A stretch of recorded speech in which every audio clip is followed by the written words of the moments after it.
Glory to God. Living ക്രൈസ്റ്റിലേക്ക് നിങ്ങളേവരെയും ഞാൻ ചേർന്ന് സ്വാഗതം ചെയ്യുന്നു. ഒരിക്കൽ കൂടി തിരുവചനവുമായി നിങ്ങളുടെ മുമ്പിലേക്ക് കടന്നു വരുവാൻ വലിയവനായ ദൈവം എന്നെ സഹായിച്ച എല്ലാ വഴികൾക്കുമായി ഞാൻ ദൈവത്തിന് നന്ദി പറയുന്നു. പ്രിയരെ, പ്രാരംഭമായി ഈ എപ്പിസോഡ് സ്പോൺസർ ചെയ്തിരിക്കുന്നത് തിരുവനന്തപുരം സ്വദേശിയായിരിക്കുന്ന ഷൈൻ രാജ് ബ്രദറാണ്. തൻ്റെ പ്രാർത്ഥന വിഷയം എന്ന് പറയുന്നത് തൻ്റെ മൂത്ത മകളുടെ പൂർണ്ണമായ സൗഖ്യത്തിനും വിടുതലിനും വേണ്ടിയാണ്.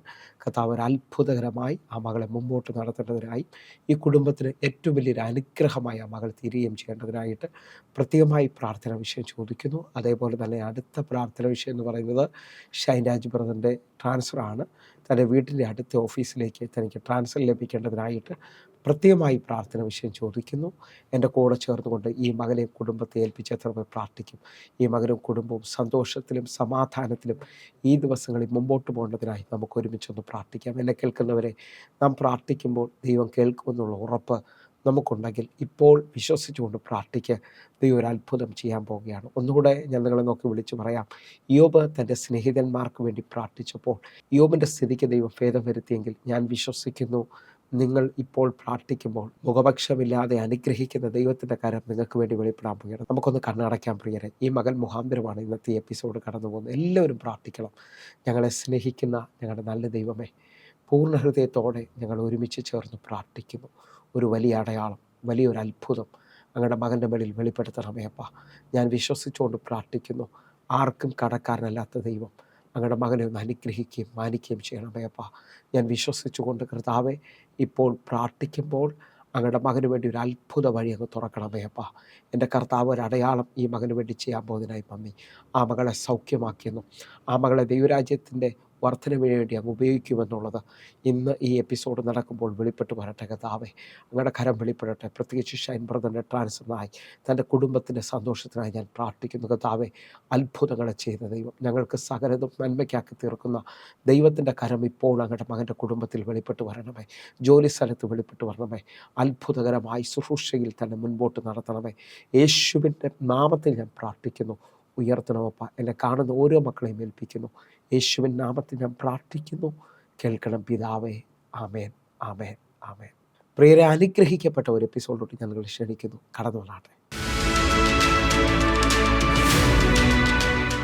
പ്രിയരെ, മാറ്റമില്ലാത്ത ദൈവത്തിൻ്റെ തിരുവചനവുമായി ഒരിക്കൽ കൂടെ നിങ്ങളുടെ മുമ്പിലേക്ക് കടന്നു വരുവാൻ വലിയവനായ ദൈവം എന്നെ സഹായിച്ച എല്ലാ വഴികൾക്കുമായി ഞാൻ ദൈവത്തിന് നന്ദി പറയുന്നു. എന്നെ കേൾക്കുന്നവരെ, എൻ്റെ കഴിവോ എൻ്റെ മിടുക്കോ അല്ല, കർത്താവിൻ്റെ കരുണയാണ് ഒരു പ്രാവശ്യം കൂടെ നിങ്ങളുടെ മുമ്പിലായിരിക്കുന്നത്. ആ നിലയിൽ ദൈവവചനത്തെ കേൾക്കുകയും ദൈവവചനത്തെ സ്വീകരിക്കുകയും ചെയ്യുന്നവരോട് ഞാൻ വിളിച്ചു പറയുന്നു, ദൈവവചനത്തിന് ദൈവത്തോളം ശക്തിയുണ്ടെന്ന് നാം തിരിച്ചറിയുക. 107-ാം സങ്കീർത്തനം അതിൻ്റെ 20-ാമത്തെ വാക്യം പറയുന്നു, ഞാൻ എൻ്റെ വചനം അയച്ച് അവരെ സൗഖ്യമാക്കുകയും അവരെ കുഴിയിൽ നിന്ന് കരകയറ്റുകയും ചെയ്യും. വിശ്വസിക്കാൻ പറ്റുമെങ്കിൽ ഈ അയക്കപ്പെടുന്ന വചനം നിൻ്റെ ജീവിതത്തിനകത്ത് സൗഖ്യത്തെ കൊണ്ടുവരികയും നിൻ്റെ കുഴിയിൽ നിന്ന് പറഞ്ഞാൽ സ്വതമേ കയറാൻ പറ്റാതെ നിൽക്കുന്ന അനുഭവത്തിനകത്തുനിന്ന് ഇപ്പോൾ ഈ വചനം നിനക്കൊരു പാത തുറക്കാൻ പോവുകയാണ്.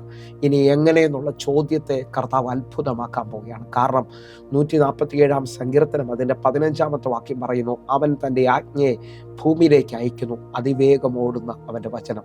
നിങ്ങൾ വിശ്വസിക്കാൻ പറ്റുമെങ്കിൽ ഇതാ അവൻ്റെ ശബ്ദം നിനക്ക് വേണ്ടി വെളിപ്പെടുകയാണ്. ദൈവത്തിൻ്റെ വചനം ഇപ്പോൾ നിനക്ക് വേണ്ടി വെളിപ്പെട്ടു വരികയാണ്. വലിയൊരു അത്ഭുതത്തെ കാണാൻ, വലിയ ദൈവപ്രവൃത്തിയെ സ്വീകരിക്കുവാൻ നിങ്ങൾ തയ്യാറാകണം. ഒന്നുകൂടെ പറഞ്ഞു കഴിഞ്ഞാൽ യെശയ്യാവ് 55-ാം അധ്യായത്തിൽ പറയുന്നു, പിതാവിൻ്റെ അധരത്തിൽ നിന്ന് പുറപ്പെടുന്ന വചനം അതിൻ്റെ ഇഷ്ടത്തെ തികച്ച് അതിൻ്റെ കാര്യത്തെ സാധിപ്പിച്ചിട്ട് മാത്രമേ തിരിച്ചു മടങ്ങത്തുള്ളൂ. അങ്ങനെ ഈ ദൈവവചനത്തെ വിശ്വസിക്കുകയും പ്രാർത്ഥിക്കുകയൊക്കെ ചെയ്യുന്നവരോട് എനിക്കൊന്ന് പറയാനുണ്ട്. 119-ാം സങ്കീർത്തനം 105-ാമത്തെ വാക്യം പറയുന്നു, നിന്റെ വചനം എൻ്റെ കാലിന് ദീപവും എൻ്റെ പാതയ്ക്ക് പ്രകാശമാണ്. ആ നിലയിൽ തന്നെ വിശ്വസിച്ചുകൊണ്ട് ഈ വചനത്തെ നിങ്ങൾ ഏറ്റെടുക്കണം. ദൈവപ്രവൃത്തിയെ നിങ്ങൾ സ്വീകരിക്കാൻ തയ്യാറാകണം. ഒരത്ഭുതം നിങ്ങൾ വിശ്വസിക്കണം.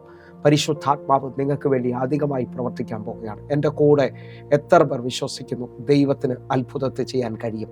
ഞാൻ ഒന്നുകൂടെ ഒന്ന് പറയാം. യേശു കർത്താവ് തൻ്റെ ശിഷ്യന്മാരോട് പറഞ്ഞത്, നിങ്ങൾ ഈ കേട്ട വചനത്താൽ നിങ്ങൾ ശുദ്ധിയുള്ളവരായി തീരുകയാണ്. ദൈവവചനത്തിന് നമ്മെ ശുദ്ധീകരിക്കാൻ പറ്റും. ദൈവവചനം പത്രോസ് കൊർന്നേലിയോസിൻ്റെ ഭവനത്തിൽ സംസാരിച്ചുകൊണ്ടിരിക്കുമ്പോൾ അവരുടെ നടുവിലേക്ക് പരിശുദ്ധാത്മാവ് ഇറങ്ങി വന്നു. ദൈവവചനത്തിനകത്ത് ജീവനുണ്ടെന്ന് നാം തിരിച്ചറിയുക. ദൈവവചനത്തിനകത്ത് ജീവനും ചൈതന്യവും ഉണ്ടെന്ന് എബ്രായ ലേഖനം വിളിച്ചു പറയുന്നു. അതേപോലെ തന്നെ യോഹന്നാന്റെ സുവിശേഷം 6-ാം അധ്യായത്തിൽ യേശു കർത്താവ് പറയാണ്, ഞാൻ നിങ്ങളോട് സംസാരിച്ച വചനം ജീവനും ചൈതന്യമുള്ളതാണ്. അങ്ങനെ ഉണ്ടെങ്കിൽ ഞാൻ ആത്മാവിൽ ചിലവരെ നോക്കി വിളിച്ചു പറയുകയാണ്, ഈ വചനത്തിന് ചാകാറായ ശേഷിപ്പുകളെ ജീവിപ്പിക്കാൻ കഴിയും എന്ന് പറഞ്ഞാൽ ഡോക്ടർമാർ പറഞ്ഞു ഇനി ഒന്നും ചെയ്യാനില്ല, ഇനി നിങ്ങളുടെ ജീവിതത്തിനകത്ത് ഒന്നും നടക്കത്തില്ലെന്ന് ആരൊക്കെയോ നിങ്ങളെ നോക്കി വിളിച്ചു പറയുമ്പോൾ, ബാങ്കുകാർ പറഞ്ഞു ജപ്തിയല്ലാതെ ഒരു മാർഗ്ഗമില്ല.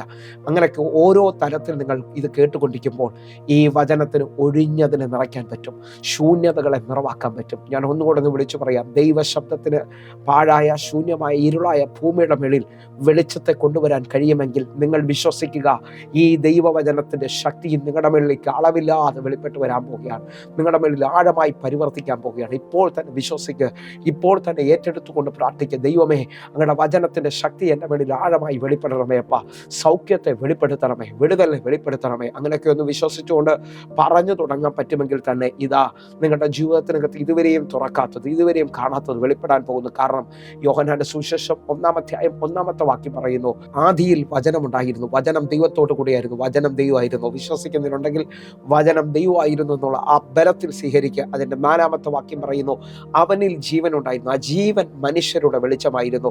നിങ്ങൾ വിശ്വസിക്കുന്നവരാണെങ്കിൽ നിങ്ങളുടെ വെളിച്ചമായി, നിങ്ങളുടെ ജീവനായി ഈ വചനം വെളിപ്പെട്ട് വരികയാണ്. അതിന്റെ 9-ാമത്തെ വാക്യത്തിൽ ഇങ്ങനെയാണ് പറയുന്നത്, ഏതു മനുഷ്യനെയും പ്രകാശിപ്പിക്കുന്ന സത്യ വെളിച്ചം ഇതാ ലോകത്തിലേക്ക് വന്നുകൊണ്ടിരിക്കുന്നു.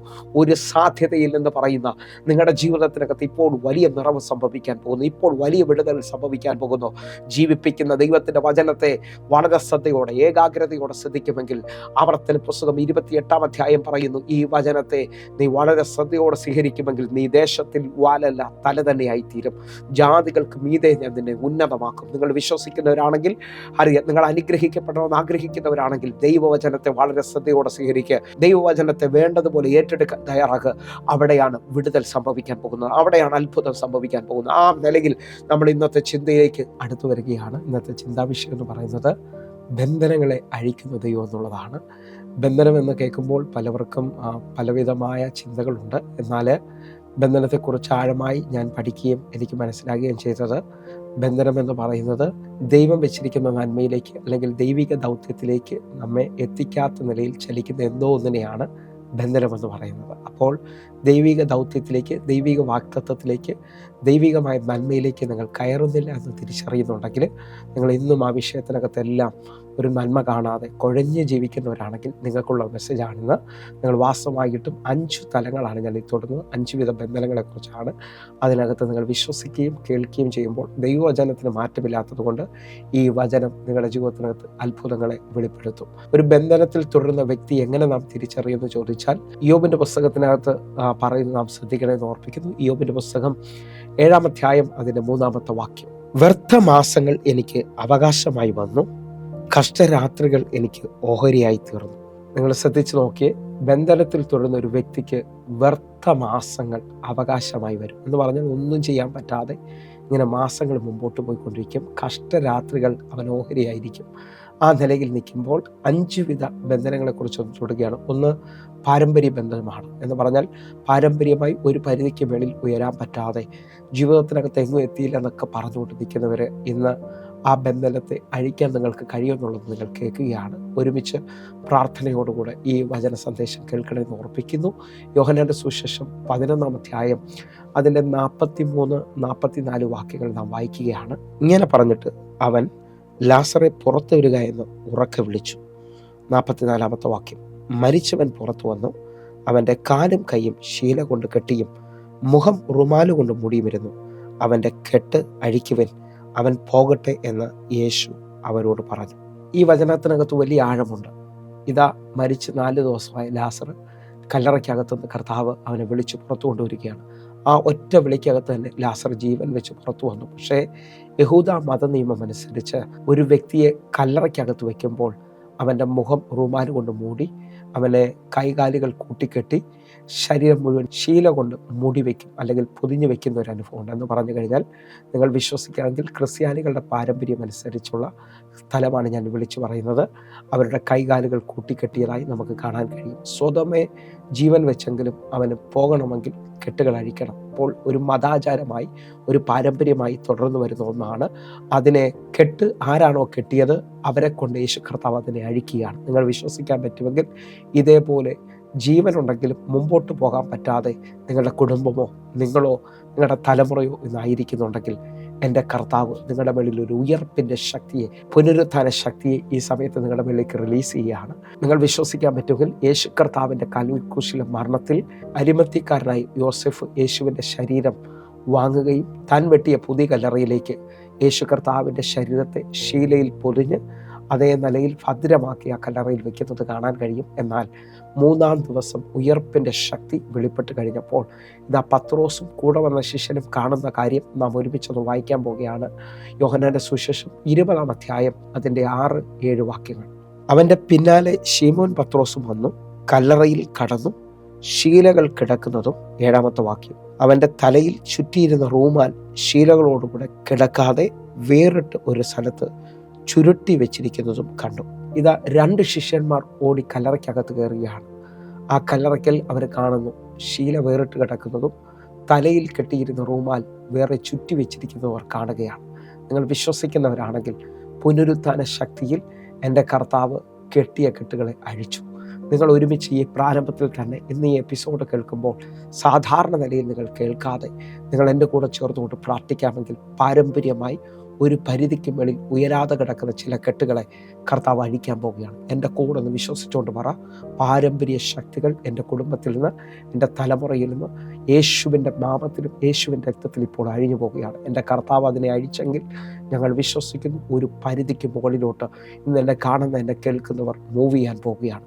ദൈവപ്രവൃത്തി അവർ കാണാൻ പോവുകയാണ്. 2-ാമത്തെ ബന്ധനത്തെക്കുറിച്ച് പറയുന്നത് രോഗബന്ധനത്തെക്കുറിച്ചാണ്. രോഗബന്ധനത്തെക്കുറിച്ച് ഞാൻ നിങ്ങളോട് വിളിച്ചു പറയുമ്പോൾ നിങ്ങൾ ഒരു പനിയോ തലവേദനയോ അല്ല ഞാൻ വിളിച്ചു പറയുന്നു. 12 വർഷമായി രക്തസ്രാവ സ്ത്രീ, അവൾക്കുള്ളതെല്ലാം വിറ്റ് വൈദ്യന്മാർക്ക് കൊടുക്കുകയും എല്ലാം ചെലവഴിച്ചിട്ടും ഒട്ടും ഭേദം വരാത്ത അവൾ യേശുവിൻ്റെ വസ്ത്രത്തിൽ തൊട്ട് അവൾ രക്ഷ പ്രാപിക്കുകയാണ്. യേശു അവളോട് പറയുകയാണ്, മാർക്കോസിന്റെ സുവിശേഷം 5-ാം അധ്യായം 34-ാമത്തെ വാക്യം, മകളെ, നിന്റെ വിശ്വാസം നിന്നെ രക്ഷിച്ചിരിക്കുന്നു, ബാധ ഒഴിഞ്ഞ് സ്വസ്ഥമായിരിക്കുക. എന്നെ കേൾക്കുന്നവരെ, ഒരാഴ്ചയ്ക്ക് മുകളിൽ നിൽക്കുന്ന, മാസങ്ങളായി നിൽക്കുന്ന രോഗങ്ങൾ ചിലവർ അനുഭവിക്കുന്നുണ്ടെങ്കിൽ ആ രോഗം അവരെ വല്ലാതെ അസ്വസ്ഥപ്പെടുന്നുണ്ടായിരിക്കും. ശാരീരികമായിട്ട് BP, ഷുഗറിൻ്റെത്, അതേപോലെ തന്നെ കൊളസ്ട്രോള്, കൈകാലുകളുടെ ഒടിവ്, ചതവ്, അതേപോലെ തന്നെ നിങ്ങൾക്ക് മുമ്പോട്ട് പോകാൻ പറ്റാത്ത എല്ലാ രോഗങ്ങളും നിങ്ങൾ വിശ്വസിക്കുന്നവരാണെങ്കിൽ ഞാൻ നിങ്ങളോട് വിളിച്ചു പറയുന്നു, അതെല്ലാം നമ്മെ അസ്വസ്ഥപ്പെടുത്തും.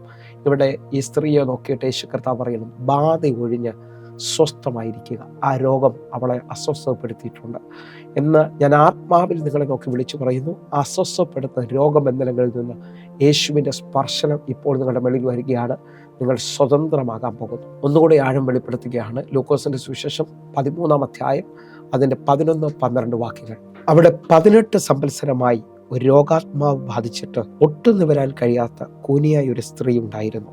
12-ാമത്തെ വാക്യം, യേശു അവളെ കണ്ട് അടുക്കൽ വിളിച്ചു, സ്ത്രീയെ, നിന്റെ രോഗബന്ധനം അഴിഞ്ഞിരിക്കുന്നു എന്ന് പറഞ്ഞ് അവളുടെ മേൽ കൈവച്ചു. നിങ്ങൾ വിശ്വസിക്കുന്നവരാണെങ്കിൽ 18 വർഷമായി ഒട്ടും നിവരാത്തൊരു സ്ത്രീ യേശു കാണുകയാണ്. അവളെ കർത്താവ് അടുക്കൽ വിളിച്ചു.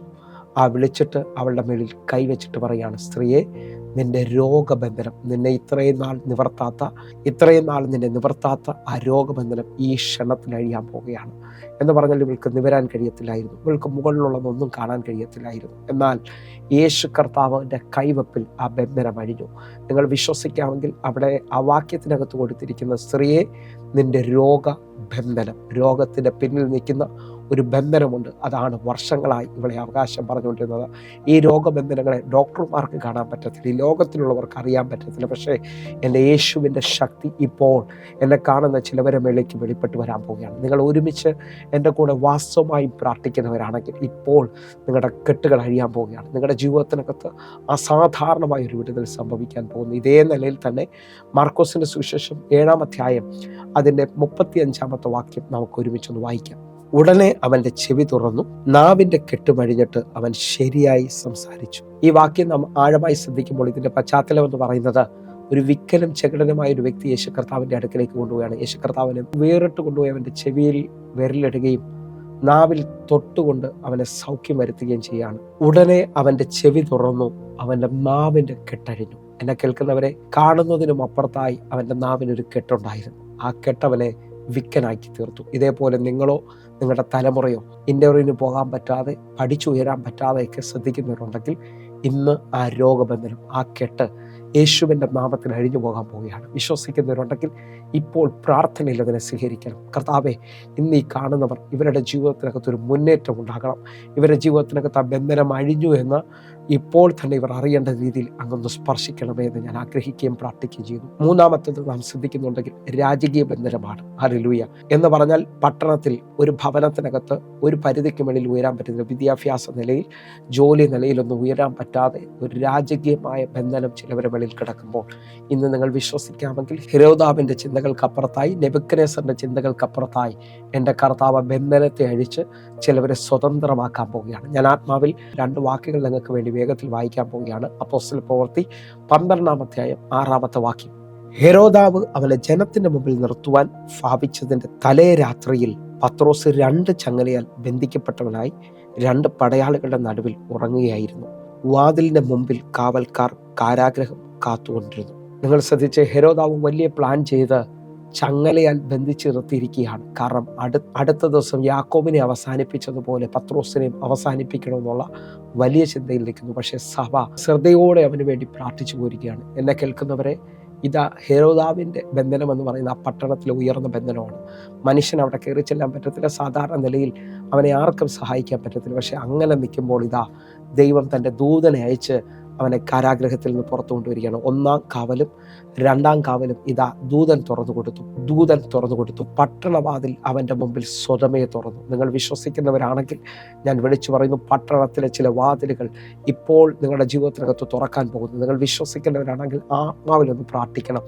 ഇതാ നിങ്ങളുടെ ജീവിതത്തിനകത്ത് തുറന്നു വരാൻ പോകുന്നു. ഒരു ഭാഗം കൂടെ നമ്മൾ വായിക്കുകയാണ്. ദാനിയേൽ പ്രവചനം 3-ാം അധ്യായം അതിൻ്റെ 24-ാമത്തെ വാക്യം. നെബൂഖദ്നേസർ രാജാവ് ഭ്രമിച്ചു വേഗത്തിൽ എഴുന്നേറ്റ് മന്ത്രിമാരോട്, നാം 3 പുരുഷന്മാരെയല്ലോ ബന്ധിച്ച് തീയിലിട്ടത് എന്ന് ചോദിച്ചതിന് അവർ, സത്യം തന്നെ രാജാവേ എന്ന് രാജാവിനോട് ഉണർത്തിച്ചു. 25-ാമത്തെ വാക്യം. അതിന് അവൻ, 4 പുരുഷന്മാർ കെട്ടഴിഞ്ഞു തീയിൽ നടക്കുന്നത് ഞാൻ കാണുന്നു. അവർക്കൊരു കേടും തട്ടിയിട്ടില്ല. 4-ാമത്തവന്റെ രൂപം ദൈവപുത്രനോട് ഒത്തിരിക്കുന്നു എന്ന് കൽപ്പിച്ചു. നെബൂഖദ്നേസർ രാജാവ് 3 പുരുഷന്മാരെ ബന്ധിച്ച് തീയിലിട്ടു എന്നുള്ളത് നാം കാണുകയാണ്. പക്ഷേ അവരുടെ ദൈവം അവരുടെ ബന്ധനങ്ങളെ അഴിച്ചുകൊണ്ട് ആ തീയിൽ 4-മനായി ഇറങ്ങി നിൽക്കുകയാണ്. നിങ്ങൾ വിശ്വസിക്കുന്നവരാണെങ്കിൽ ആ ബന്ധിച്ചിട്ടത് ആ തീയിൽ തീരാൻ വേണ്ടിയാണ്. ഇനി മുമ്പോട്ടൊരു സാധ്യതയില്ലെന്ന രീതിയിൽ രാജാവ് അവരെ ബന്ധിച്ചതാണ്. ഞാൻ ആത്മാവിൽ വിളിച്ചു പറയുന്നു, ദേശങ്ങളിൽ നിങ്ങളെ ഉയർത്താത്ത രീതിയിൽ നിൽക്കുന്ന ചില ബന്ധനങ്ങൾ ഇപ്പോൾ നിങ്ങളുടെ വെളിയിൽ നിന്ന് മാറും. ഒരിക്കലും നന്മ കാണരുത്, ഒരിക്കലും ജോലിയിൽ ഉയർച്ച വരരുത്, ജീവിതത്തിനകത്ത് ഇനി നടക്കത്തില്ല എന്നുള്ള രീതിയിൽ നിൽക്കുമ്പോൾ നിങ്ങളുടെ വെളിയിൽ ദൈവത്തിൻ്റെ കരം വരാൻ പോവുകയാണ്. നിങ്ങൾ വിശ്വസിക്കുന്നവരാണെങ്കിൽ എൻ്റെ ദൈവം ബന്ധനങ്ങളെ അഴിക്കുന്നവരാണ്. ഒന്നുകൂടെ നിങ്ങൾക്ക് ഈ ആഴം ശ്രദ്ധിക്കാമെങ്കിൽ ഇയ്യോബിൻ്റെ പുസ്തകം 12-ാം അധ്യായം അതിൻ്റെ 18-ാമത്തെ വാക്യം. രാജാക്കന്മാർ ബന്ധിച്ചതിനെ അഴിക്കുന്നു, അവരെ അരയ്ക്ക് കയർ കെട്ടുന്നു. നിങ്ങൾ വിശ്വസിക്കുന്നവരാണെങ്കിൽ എൻ്റെ ദൈവം രാജാക്കന്മാർ ബന്ധിച്ചതിനെ അഴിക്കുകയാണ്. നിങ്ങളൊന്ന് ഒരുമിച്ച് എൻ്റെ കൂടെ ചേർന്ന് പ്രാർത്ഥിക്കാമെങ്കിൽ, ഒത്തിരി പഠിച്ചവരുണ്ട്, ഒത്തിരി സാധ്യതകളുള്ളവരുണ്ട്. പക്ഷേ ഇവർക്കാർക്കും ഗവൺമെൻറ് തലത്തിലോ ഒന്നും വിദേശത്തേക്ക് പോകാൻ പറ്റാതെ ഇന്നും അവസരങ്ങളെ കിട്ടാതെ നിൽക്കുന്നവരോട് കർത്താവ് ഇന്ന് വ്യക്തമായി പറയുകയാണ്, നിങ്ങൾ വിശ്വസിക്കുന്നവരാണെങ്കിൽ ഒന്ന് കണ്ണടച്ച്, കർത്താവ് എന്നെ കണ്ടുകൊണ്ടിരിക്കുന്ന ഓരോ മക്കളുടെ മേളിലേക്കും അവരെ അതിരുകളെ വിശാലമാകുന്ന രീതിയിൽ, ദേശത്തിൽ ഇവർ മാനിക്കപ്പെടുന്ന രീതിയിൽ ഇപ്പോൾ അവരെ കെട്ടുകളെ അങ്ങ് അറുത്ത് കളയാൻ, അങ്ങ് അഴിച്ചു കളയാൻ പോകുന്നതിനായി സ്തോത്രം. യേശുവിൻ്റെ നാമത്തിൽ ഇപ്പോൾ ഇവർ സ്വതന്ത്രരാകട്ടെ, ഇവർ വിടുതലേക്ക് വരുന്നതിനായി സ്തോത്രം. യേശുവിൻ നാമത്തിൽ അത് വെളിപ്പെട്ട് കഴിഞ്ഞതിനായി നന്ദി. ആമേൻ, ആമേൻ, ആമേൻ. പ്രിയരെ, 4-ാമത്തെ ചിന്തയിലേക്ക് നമ്മൾ കടന്നു വരികയാണ്. എന്നെ കേൾക്കുന്നവരുണ്ടെങ്കിൽ ഒരുമിച്ച് മത്തായിയുടെ സുവിശേഷം 21-ാം അധ്യായം അതിൻ്റെ 2-ാമത്തെ വാക്യം. നിങ്ങൾക്കെതിരെയുള്ള ഗ്രാമത്തിൽ ചെല്ലുവിൻ, അവിടെ കെട്ടിയിരിക്കുന്ന ഒരു പെൺകഴുതയും അതിൻ്റെ കുട്ടിയെ നിങ്ങൾ ഉടനെ കാണും. 3-ാമത്തെ വാക്യം കൂടെ, അവയെ അഴിച്ചു കൊണ്ടുവരുവിൻ. നിങ്ങളോട് ആരാനും വല്ലതും പറഞ്ഞാൽ കർത്താവിന് ഇവയെ കൊണ്ട് ആവശ്യമുണ്ട് എന്ന് പറയുവിൻ. തൽക്ഷണം അവൻ അവയെ അയക്കുമെന്ന് പറഞ്ഞു. നിങ്ങൾ വിശ്വസിക്കുന്നവരാണെങ്കിൽ ഈ ചിന്ത വളരെ ആഴമേറിയ ചിന്തയാണ്. നിങ്ങൾ ഒരുമിച്ച് എൻ്റെ കൂടെ ചേർന്നുകൊണ്ട് വിശ്വസിക്കാൻ പറ്റുമെങ്കിൽ, ഇതാ യേശു കർത്താവ് പറയാണ്, എതിരെയുള്ള ഗ്രാമത്തിലേക്ക് ചെല്ലണം. അവിടെ ഒരു കഴുതയും കഴുതക്കുട്ടിയും കെട്ടിയിട്ടിരിക്കുന്നത് കാണാം. ആ കഴുതയെ അഴിച്ചു കൊണ്ടുവരണം. ഇതിന് കർത്താവിനെ കൊണ്ട് ആവശ്യമുണ്ട് എന്നുള്ളതാണ് പറയുന്നത്. ഈ കഴുതയെക്കുറിച്ച് പറയുമ്പോൾ എനിക്ക് ബൈബിളിൽ 3 കഴുതകളെ ഓർമ്മ വരുന്നുണ്ട്. ഒന്ന് ശൗലിന് നഷ്ടപ്പെട്ടു പോയ കഴുത. ആ കഴുതയാണ് ശൗലിൻ്റെ ജീവിതത്തിൽ വഴിത്തിരിവായി തീരുന്നത്. രണ്ടാമത്തെ കഴുതയെ നോക്കിയാൽ സംസാരിക്കുന്ന കഴുതയാണ് ബിലെയാമിൻ്റെ കഴുത. ബിലെയാമിൻ്റെ കഴുത ദൂതനെ കണ്ട് ബിലെയാമിനോട് സംസാരിക്കുന്നത് കാണാൻ കഴിയുന്നു. മൂന്നാമത്തതാണ് ഈ കെട്ടപ്പെട്ട കഴുതയെ കുട്ടിയെ അഴിക്കുന്നത് എന്തിനാണെന്ന് ചോദിച്ചാൽ യേശുവിന് വാഹനമേറാൻ വേണ്ടിയാണ്. നിങ്ങളൊന്ന് ശ്രദ്ധിച്ചു നോക്കിയേ, ആ രോഗത്തിനും ആ പ്രശ്നത്തിനും ജീവിതത്തിനകത്ത് എങ്ങും എത്തിയില്ലെന്ന് പറഞ്ഞ നിങ്ങളെ യേശു വിളിച്ചതല്ലേ? യേശുവിനെ രക്ഷിതാവായി സ്വീകരിച്ചവരെല്ലാം ഒരുമിച്ചൊന്ന് പറ, നിങ്ങളുടെ ജീവിതത്തിൽ നിങ്ങളുടെ ശരീരം യേശുവിൻ്റെ മന്ദിരമാണ്, നിങ്ങളിൽ യേശു വാഹനമേറുകയാണ് എന്ന് പറഞ്ഞാൽ പാരമ്പര്യമായി നിൽക്കുന്ന ബന്ധനത്തിൽ നിന്ന് കെട്ടഴിഞ്ഞവർ എന്നെ ശ്രദ്ധിക്കുന്നുണ്ട്. ഈ ബന്ധനത്തെ ഞാൻ ഇങ്ങനൊന്ന് വിളിക്കാം, ന്യായപ്രമാണത്തിൽ നിന്ന് ബന്ധനമഴിഞ്ഞു എന്ന് പറഞ്ഞാൽ ശാപത്തിൻ്റെ നുഖത്തിനകത്ത് കിടന്നവർ ഇന്ന് യേശുവിൻ്റെ നാമത്തിൽ സ്വതന്ത്രരാകാൻ പോവുകയാണ്. ഈ കഴുതയെപ്പോലെ, കഴുതക്കുട്ടിയെപ്പോലെ നിങ്ങളിതാ ന്യായപ്രമാണത്തിൻ്റെ ബന്ധനത്തിൽ നിന്ന് നിങ്ങൾ പുറത്തു വരാൻ പോകുന്നു. നിങ്ങളെ നോക്കിയിട്ട് വർഷങ്ങളായി ഇതാ വിളിച്ചു പറയുന്നു, അങ്ങനെ തീരും, അങ്ങനെ അവസാനിക്കും എന്ന് പറയുമ്പോൾ നിങ്ങളുടെ ജീവിതത്തിനകത്ത് കർത്താവിൻ്റെ കരം വരികയാണ്. നിങ്ങളെ തേടി ദൈവസ്നേഹം വരികയാണ്. നിങ്ങളെ വിടുവിക്കാൻ ദൈവത്തിന് പദ്ധതി ഉണ്ടെന്ന് മനസ്സിലാകുന്നുണ്ടെങ്കിൽ ഇപ്പോൾ തന്നെ നിങ്ങൾ കെട്ടഴിഞ്ഞ് സ്വതന്ത്രമാകുകയാണ്. ഇപ്പോൾ തന്നെ നിങ്ങൾ വിടുതലിലേക്ക് വരികയാണ്. യേശുവിൻ്റെ നാമത്തിൽ ഇന്നെന്നെ കാണുന്ന ഓരോ ദൈവമക്കളുടെ മേളിലേക്കും യേശുവിൻ്റെ കരം വരട്ടെ. ഇവർ ഇതാ ദൈവത്തെ ചുമക്കുന്നവരായി തീരട്ടെ. ഒന്നുകൂടെ പുതിയ വിശ്വാസികളോട് നോക്കി ഞാൻ ആത്മാവിൽ വിളിച്ച് പറയാം, നിങ്ങൾ രാജകീയ പുരോഹിത വർഗമായിട്ടാണ് ദൈവം വിളിച്ചിരിക്കുന്നത്. നിങ്ങളുടെ ജീവിതത്തിനകത്ത് രാജാവിൻ്റെ ഒരു അധികാരം, ഇതാ പുരോഹിതൻ്റെ ഒരു അധികാരം. പുരോഹിതൻ എന്ന് പറയുന്നത് ദൈവത്തെ ചുമക്കുന്നവനാണ്. അവനെവിടെ ചെന്ന് നിന്നാലും ദൈവം വെളിപ്പെട്ട് വരും. അതേപോലെ തന്നെ ഞാൻ ആത്മാവിൽ വിളിച്ചു പറയുന്നു, നിങ്ങളുടെ ജീവിതത്തിനകത്ത് ഇപ്പോൾ വലിയ നന്മകൾ തുറക്കാൻ സമയമായി. കാരണം നിങ്ങളിലേക്ക് ദൈവം വെളിപ്പെട്ട് വരികയാണ്. നിങ്ങൾ ദൈവത്തെ ചുമക്കുന്നവരായി തീരുകയാണ്. ഇതാ ന്യായപ്രമാണത്തിൽ നിന്ന് പരിധികളെ പൊട്ടിക്കുന്ന ഒരു ദൈവ സാന്നിധ്യം നിങ്ങളുടെ വെളിയിൽ വെളിപ്പെട്ട് വരും. ഞാൻ ഒന്നുകൂടെ പറയാം, ഈ കഴുത അതിൻ്റെ പാരമ്പര്യത്തിനകത്തുനിന്ന് പുറത്തു വരികയാണ്. ഈ കഴുതയും കഴുതക്കുട്ടിയുടെയും പ്രത്യേകത അതിൻ്റെ സമുദായത്തിൽ അല്ലെങ്കിൽ അതിൻ്റെ വർഗത്തിൽ ആർക്കുമില്ലാത്ത സാധ്യതകൾ വെളിപ്പെട്ട് വരുന്നു. അതിൻ്റെ 7ാമത്തെ വാക്യം നിങ്ങൾ ശ്രദ്ധിച്ചു നോക്കിയേ, കഴുതയും കഴുതക്കുട്ടിയും കൊണ്ടുവന്നു, തങ്ങളുടെ വസ്ത്രം അവയുടെ മേൽ ഇട്ട് അവൻ കയറിയിരുന്നു. 8ാമത്തെ വാക്യം, പുരുഷാരം മിക്കതും തങ്ങളുടെ വസ്ത്രം വഴിയിൽ വിരിച്ച് മറ്റു ചിലവർ വൃക്ഷങ്ങളുടെ കൊമ്പ് വെട്ടി വഴിയിൽ വിതറി. ഈ കഴുതയ്ക്കും കുട്ടിക്കും ഇതുവരെയും അർഹിക്കാത്ത ഒരു വലിയ പദവിയിലേക്ക് പോവുകയാണ്. നിങ്ങൾ വിശ്വസിക്കുന്നവരാണെങ്കിൽ അസാധാരണമായ ദൈവപ്രവർത്തികൾ നിങ്ങൾ കാണാൻ പോകുന്നു. ദൈവത്തിൻ്റെ വലിയ കരം നിങ്ങൾ കാണാൻ പോവുകയാണ്. ഞാൻ ആത്മാവിൽ ഇങ്ങനെ വിളിച്ചു പറയാം, നിങ്ങളുടെ ജീവിതത്തിനകത്ത് ഇതുവരെയും തുറക്കാത്തത് ഇപ്പോൾ തുറന്നു വരും. നിങ്ങളുടെ ജീവിതത്തിനകത്ത് അസാധാരണമായ ദൈവപ്രവൃത്തി വെളിപ്പെടാൻ പോകുന്നു. നിങ്ങളിൽ യേശു ഉണ്ടെന്ന് ഉറപ്പുണ്ടോ? യേശുവിനെ രക്ഷിതാവായി നിങ്ങൾ സ്വീകരിച്ചിട്ടുണ്ടോ? ഇപ്പോൾ നിങ്ങൾ ദൈവത്തിൻ്റെ മക്കളെന്നുള്ള അവകാശത്തിലേക്ക് വരികയാണ്. ആ വലിയ അവകാശം നിങ്ങളുടെ ബന്ധനങ്ങളെ പൊട്ടിക്കും. നിങ്ങളിതാ അസാധാരണമായ അർഹതയില്ലാത്ത, ഒന്നുകൊണ്ടെന്ന് പറഞ്ഞാൽ എസ്തേറിനെ പോലെ അപ്പനും അമ്മയും ഇല്ലാത്തവളാണെങ്കിലും രാജാവിന് സകല സ്ത്രീകളെക്കാളും അധികം പ്രിയം തോന്നുന്നത് പോലെ നിന്നെ അർഹതയില്ലാത്തതിലേക്ക് ദൈവം നടത്താൻ പോകുകയാണ്. നിങ്ങൾ വിശ്വസിക്കുന്നവരുണ്ടെങ്കിൽ കർത്താവ് നിങ്ങളെ മുമ്പോട്ട് നടത്താൻ പോവുകയാണ്. നിങ്ങൾ വിശ്വസിക്കുന്നവരാണെങ്കിൽ 5ാമത്തെ ചിന്തയിലേക്ക് വരികയാണ്. 105-ാം സങ്കീർത്തനം അതിൻ്റെ 19-20 വാക്യങ്ങൾ. അവർ അവൻ്റെ കാലുകളെ വിലങ്ങുകൊണ്ട് ബന്ധിക്കുകയും അവൻ ഇരുമ്പ് ചങ്ങലയിൽ കുടുങ്ങുകയും ചെയ്തു. 20ാമത്തെ വാക്യം, രാജാവ് ആളയച്ച് അവനെ വിടുവിച്ചു, ജാതികളുടെ അധിപതിയായി അവനെ സ്വതന്ത്രനാക്കി. ഈ വാക്യം പഴയ നിയമത്തിലെ യോസെഫിനെ കുറിച്ച് പറയുന്ന പദങ്ങളാണ്. ഇതാ അവൻ ഇരുമ്പ് ചങ്ങലയിൽ ബന്ധിക്കപ്പെട്ടവനായി. പക്ഷേ ഈ ബന്ധനത്തെക്കുറിച്ച് ഞാൻ പറയുന്നത് ദൈവം അനുവദിക്കുന്ന ബന്ധനം. ദൈവം അനുവദിച്ച സമയം വരെയും ആ ബന്ധനത്തിൽ തുടരാൻ പറ്റത്തുള്ളൂ. അത് കഴിഞ്ഞാൽ രാജാവ് ആളയച്ച് വിളിക്കുന്നത് പോലെ, നിങ്ങൾ വിശ്വസിക്കുന്നവരാണെങ്കിൽ നിങ്ങളെ ആളയച്ച് ദൈവം വിടുവിക്കുന്നത് പോലെ ഇപ്പോൾ ദൈവപ്രവൃത്തി വെളിപ്പെടുകയാണ്. യോഹന്നാൻ ലേഖനത്തിൽ പറയുകയാണ്, മനുഷ്യപുത്രൻ വെളിപ്പെട്ടത് പിശാചിന്റെ പ്രവൃത്തികളെ അഴിപ്പാൻ തന്നെയാണ്. യേശു കർത്താവ് വെളിപ്പെട്ടത് ബന്ധനങ്ങളെ അഴിക്കാൻ വേണ്ടിയാണ്. ആ നിലയിൽ ശ്രദ്ധിക്കാൻ പറ്റുമെങ്കിൽ 2 ബന്ധനങ്ങളുടെ സൈനുകളുണ്ടെന്ന് പറയാൻ പോവുകയാണ്. 107-ാം സങ്കീർത്തനം അതിൻ്റെ 11ാമത്തെ വാക്യം, അരിഷ്ടതയിലും ഇരുമ്പ് ചങ്ങലയിലും ബന്ധിക്കപ്പെട്ടെന്ന് പറയുമ്പോൾ സദൃശ്യവാക്യം 15-ന്റെ 15ാമത്തെ വാക്യം പറയാണ്, അരിഷ്ടന്റെ ജീവനാളൊക്കെയും കഷ്ടകാലം, സന്തുഷ്ടനോ നിത്യം ഉത്സവം. അരിഷ്ടനെ കുറിച്ച് നിങ്ങൾക്ക് മനസ്സിലായോ? അവൻ്റെ ജീവിതകാലത്തിലെല്ലാം കഷ്ടകാലമായിരിക്കും. ഇതേപോലെ എന്നും കഷ്ടകാലത്തിൽ ജീവിക്കുന്ന ചിലവരെ ഇന്ന് കർത്താവ് സ്വതന്ത്രമാക്കും. ഞാൻ ആത്മാവിൽ വിളിച്ചു പറയാം, ഇന്ന് അഴിയാത്ത ബന്ധനങ്ങളെ കർത്താവ് അറുത്ത് കളയാൻ പോവുകയാണ്. ദൈവം ചില കുരുക്കുകളെ അഴിച്ചു കളയാൻ പോവുകയാണ്. നിങ്ങൾ വിശ്വസിച്ചുകൊണ്ട് പ്രാർത്ഥിക്കണം. വലിയ വിടുതൽ സംഭവിക്കാൻ പോകുന്നു. അറിയാം, ഞാൻ ഈ പദം പറയുമ്പോൾ നിങ്ങളുടെ ജീവിതത്തിനകത്ത് അത് തുറന്നു വരട്ടെ. ഞാൻ ഈ 107-ാം സങ്കീർത്തനം അതിൻ്റെ 14ാമത്തെ വാക്യം നിങ്ങളെ നോക്കി പ്രവചിക്കാൻ പോവുകയാണ്. നിങ്ങൾ വിശ്വസിക്കുന്നവരാണെങ്കിൽ ബന്ധനം അഴിഞ്ഞു നിങ്ങൾ സ്വതന്ത്രരാകും. അവനവരെ ഇരുട്ടിൽ നിന്നും അന്ധതമസിൽ നിന്നും പുറപ്പെടുവിച്ചു, അവരുടെ ബന്ധനങ്ങളെ അറുത്ത് കളഞ്ഞു. നിങ്ങൾ വിശ്വസിക്കുന്നവരാണെങ്കിൽ ഇരുട്ടിൽ നിന്നും അന്ധതമസിൽ നിന്നും നിങ്ങളെ പുറത്തു കൊണ്ടുവന്നത് നിങ്ങളുടെ ബന്ധനങ്ങളെ അറുത്ത് കളഞ്ഞുകൊണ്ടാണ്. നിങ്ങൾ വിശ്വസിക്കുന്നവരാണെങ്കിൽ ചില ബന്ധനങ്ങളുടെ സൈനുകളാണ് നിങ്ങൾ കേട്ടുകൊണ്ടിരിക്കുന്നത്. അരിഷ്ടതയിൽ ജീവിക്കുന്ന, ഒരു നന്മ കാണാൻ പറ്റാതെ എന്നും കഷ്ടകാലത്തിൽ നിൽക്കുന്ന ചിലവരെ കർത്താവ് ഇന്ന് സ്വതന്ത്രമാക്കാൻ പോവുകയാണ്. ഒരു ഭാഗം കൂടെ ഞാനിന്ന് തൊടുകയാണ്. ഇതെല്ലാം സൈനുകളാണ്. അപ്പോസ്തല പ്രവൃത്തി 8-ാം അധ്യായം അതിൻ്റെ 23-ാമത്തെ വാക്യം. നീ കയ്പുള്ള പകയിലും അനീതിയുടെ ബന്ധനത്തിലും അകപ്പെട്ടിരിക്കുന്നു എന്ന് ഞാൻ കാണുന്നു എന്ന് പറഞ്ഞു. ഈ വാക്യത്തിനകത്ത് വലിയ ആഴമുണ്ട്. നീ കയ്പുള്ള പകയിലും അനീതിയുടെ ബന്ധനത്തിലും അകപ്പെട്ടിരിക്കുന്നു ഞാൻ കാണുന്നു. കയ്പ് ഒരു കുടുംബത്തിൽ ഒരു വ്യക്തിയുടെ മേളിൽ വെളിപ്പെട്ടാൽ, ജോലി സ്ഥലത്താകാം, കുടുംബത്തിൽ ബന്ധുക്കാരുടെ നടുവിലായിരിക്കാം, പ്രത്യേകിച്ച് വിവാഹം കഴിഞ്ഞ് വരുന്ന അമ്മായിയമ്മയിലോ മരുമകളിലൂടായിരിക്കും അത് വെളിപ്പെടുന്നത്. അല്ലെങ്കിൽ ഭർത്താവ് ഭാര്യ ജീവിതത്തിനകത്ത് മക്കളുടെ മേളിൽ ഈ കയ്പുകൾ വെളിപ്പെട്ടാൽ, ഒന്നുകൂടെ പറഞ്ഞാൽ അയൽക്കാരിൽ ദേശക്കാരുടെ നടുവിൽ ചിലവരുടെ മേളിൽ കയ്പ് വന്നാൽ അതിനകത്തെല്ലാം അനീതിയുടെ ചലനമുണ്ടാകും. എന്ന് പറഞ്ഞാൽ ആ അനീതി, ആ കയ്പ് വന്ന വ്യക്തിക്ക് നിൻ്റെ നാശം മാത്രമായിരിക്കും ആഗ്രഹിക്കുന്നത്. ചിലവർ നിൻ്റെ ബിസിനസ് തടഞ്ഞിട്ടുണ്ടാകാം, ചിലവർ വിവാഹത്തിൻ്റെ നന്മകളെ തടഞ്ഞിട്ടുണ്ടാകാം, ജോലിയുടെ ഉയർച്ച തടഞ്ഞിട്ടുണ്ടാകാം, പ്രോപ്പർട്ടി വിൽക്കാൻ പറ്റാത്ത നിലയിൽ തടഞ്ഞിട്ടുണ്ടാകാം. പക്ഷേ ഇന്ന് പകൽ നിങ്ങൾ വിശ്വസിക്കുന്നുണ്ടെങ്കിൽ ഈ ബന്ധനങ്ങളെ അറുത്ത് കളയുന്ന യേശുവിൻ്റെ നാമത്തിൻ്റെ ശക്തി, യേശുവിൻ്റെ രക്തത്തിൻ്റെ ശക്തി ഇതാ എൻ്റെ കൂടെ നിങ്ങൾ പ്രാർത്ഥിക്കുമ്പോൾ നിങ്ങളുടെ മുകളിൽ വെളിപ്പെടുകയാണ്. ഒരുമിച്ച് എൻ്റെ കൂടെ ചേർന്നുകൊണ്ട് ഞാൻ 5 വിധമായ ബന്ധനങ്ങളെക്കുറിച്ച് 5 വിധമായ ചിന്തകളാണ് നിങ്ങളുടെ മുമ്പിൽ വെച്ചത്.